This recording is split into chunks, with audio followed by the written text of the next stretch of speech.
Hello, my brother and sister of the nation. I welcome you all my Abuana YouTube channel, and today we are going to discuss very important topic. The topic is Ryotwari system. Ryotwari system क्या है, हम लोग आज उसको discuss करेगा। और ये Ryotwari system is the part of land revenue system. ये एक लैंड रेवेन्यू सिस्टम हुआ करता है, और ये लैंड रेवेन्यू सिस्टम को आज हम रायतवाड़ी को हमने डिस्कस कर रहा है। And we have discussed two lecture about land revenue system। हमने डिस्कस किया है आपका इजारेदारी सिस्टम और zamindar system. We have already discuss. अगर उस लेक्चर को आप नहीं देखा है तो आई सजेस्ट कि उसको आप देख के आइएगा, तब आपको अच्छा से पता चलेगा, समझ में आएगा कि लैंड रेवेन्यू सिस्टम क्या हुआ करता था इंडिया में उस समय में।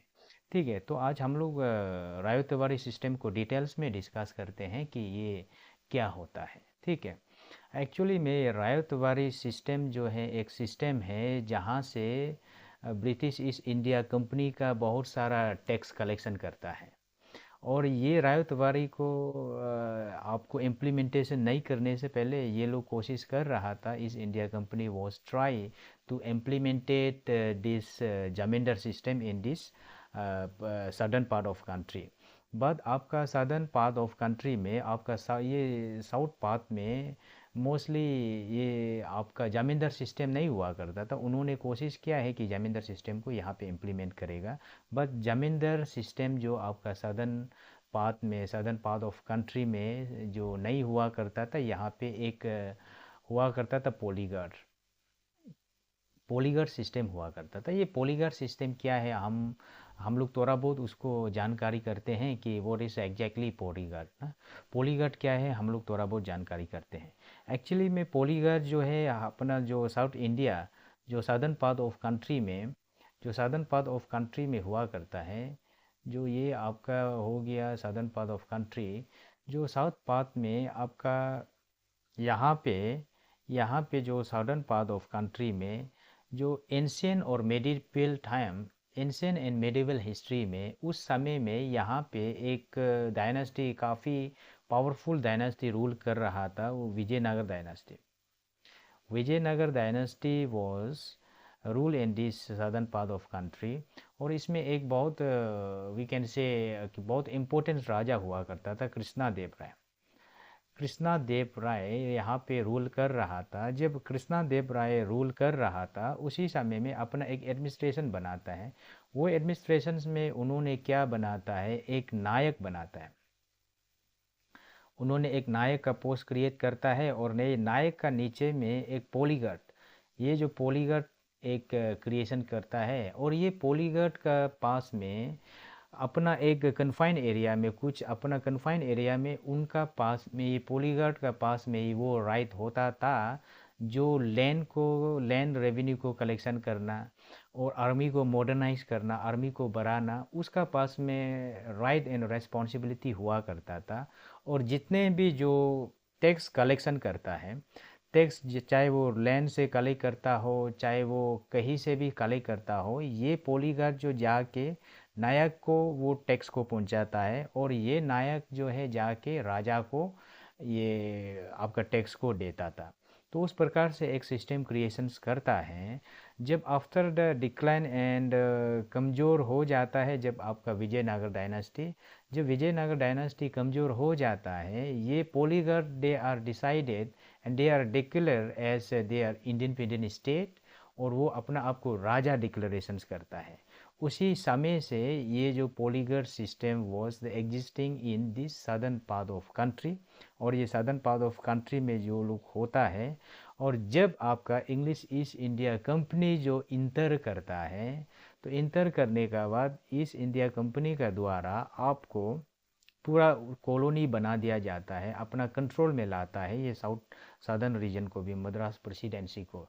तो उस प्रकार से उन्होंने क्या किया है, जो उन्होंने यहाँ पे ज़मींदार सिस्टम को क्रिएशन नहीं करते हुए उन्होंने एक सिस्टम बनाया है। और ये सिस्टम जो ये है कि ये सिस्टम जो जितने भी जो लेन है, ये जो लेन का पार्ट है, जो लेन में जो भी यहाँ पे लोग खेती कर रहा है, the cultivators and the farmers and किसान, they are cultivated in the piece of land, जो लैंड का पीस को वो लोग कल्टीवेट कर रहा है, वो लोग कल्टीवेट कर रहा है, उसका मतलब वो लोग है लैंड का ओनर है।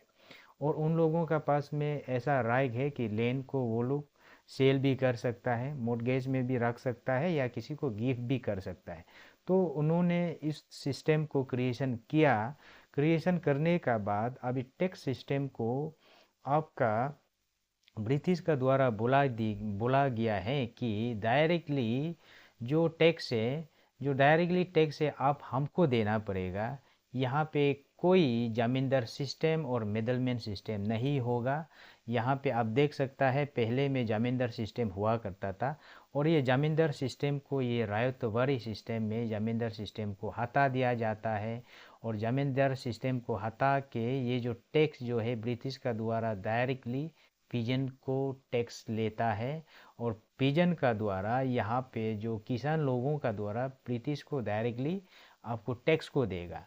यहाँ पे जमींदार सिस्टम को हटा दिया, और जब जमींदार सिस्टम को हटाने का बाद ये लोग जो टैक्स जो आपको डायरेक्टली वो जो किसान लोग से कलेक्शन करता है, और अगर कोई भी किसान, कोई भी पिजन जो अगर लैंड का टैक्स नहीं देगा, रेवेन्यू नहीं देगा, तो वो लोग ये कहा गया है अगर आप किसी ने भी लैंड का टैक्स नहीं देगा तो उसको हम एविक्शन कर देगा।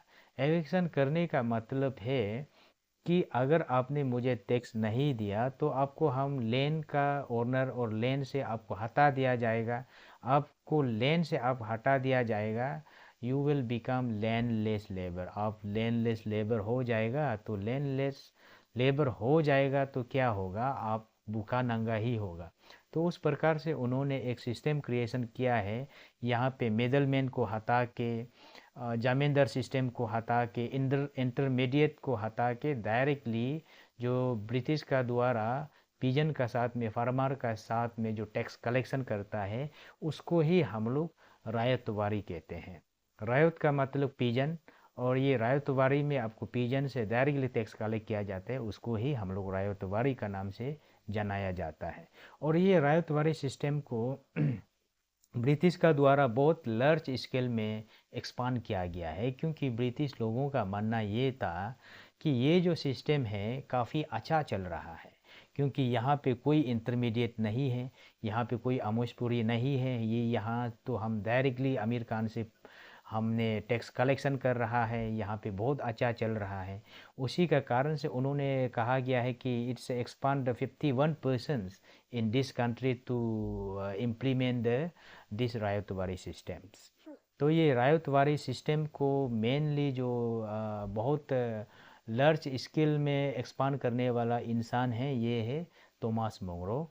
ये थॉमस मुनरो का द्वारा ये जो रायतवारी सिस्टम को इम्प्लीमेंटेशन करता है, और इन्होंने ही वेरी फर्स्ट टाइम उन्होंने ही मद्रास में इम्प्लीमेंट किया गया है।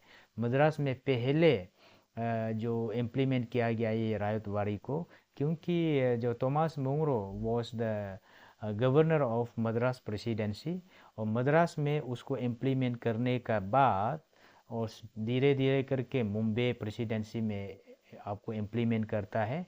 उसके बाद चीन में, उसके बाद असम का स्टेट में भी उस रायतवारी को इम्प्लीमेंट करता है। तो इस प्रकार से उन्होंने इम्प्लीमेंट करता है 1820 में इम्प्लीमेंट करता है, और उसका कारण से वो लोग ने काफ़ी टैक्स और कलेक्शन किया, और उसका कारण से बहुत वो लोगों का जो इकोनॉमी जो ग्रोथ होता है, ठीक है। और ये जो रायतवारी में आपका लैंड का टैक्स जो है वहाँ पे दो जगह में डिवाइड करता है। उन्होंने एक यहाँ पे ड्राई लैंड, जो ड्राई लैंड होता है, जो सूखा लैंड होता है, उसको 50% करके टैक्स कलेक्शन करता था। और यहाँ पे जो वेट लैंड है, वेट लैंड में 60% करके आपको टैक्स को कलेक्शन किया जाता था। तो उस तरह से, उस प्रकार से इस ब्रिटिश का द्वारा ये रायतवारी सिस्टम और आपका महलवारी सिस्टम्स और इजारेदारी सिस्टम, ज़मींदार सिस्टम, लैंड रेवेन्यू सिस्टम को क्रिएशन करता है। उसका कारण से इंडिया का जितने भी आपका टैक्स सिस्टम को एक्सप्लॉइट करता है। तो आने वाला लेक्चर में हम डिस्कस करेगा महलवारी सिस्टम क्या है। तो महलवारी सिस्टम को हमने कल का लेक्चर में डिस्कस करेगा और आज का लेक्चर को हम यहाँ पे कंक्लूड करेगा। अगर आपको मेरा लेक्चर पसंद आ रहा है तो आप मेरा यूट्यूब चैनल को सब्सक्राइब कर दीजिएगा और click the bell icon so that you can get notification when I upload a new video. So thank you so much for support and study well.